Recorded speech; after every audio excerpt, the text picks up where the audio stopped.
E aí galera, bom dia aí. Bom dia, boa tarde, boa noite. Estamos aqui para falar uma informação aqui dessa moto da 160, 150 da Start. Minha moto ela tava com barulho. Na hora que eu passava no buraco eu imaginava que seria aqui nessa área, né, na caixa de direção. Batida, uma batedeira danada. E aí, foi o que eu fiz. Eu analisei, verifiquei e disse, não, vou comprar uma caixa de direção para colocar, né? E aí no momento me deu aquela curiosidade. Por quê? Porque minha moto, ela tinha o mata-cachorro, certo? Aqui, ó. Encaixadinho aqui, ó. Aqui. E aqui era o mata-cachorro e uns parafusos maior e mais fino.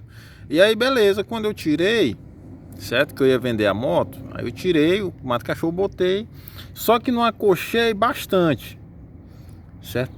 Para o quê? Quando você não acosta isso aqui, ela fica uma batida enorme aqui.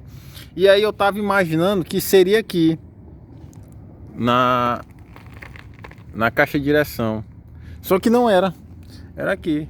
Acochei os parafusos, certo? E aí voltou ao normal a moto. Nunca mais aconteceu esse mesmo problema. E aí se resolveu o problema da Start 160, qualquer uma delas. Valeu galera, qualquer dúvida aí pode perguntar aí nos comentários e curte aí a página aí, nosso amigo.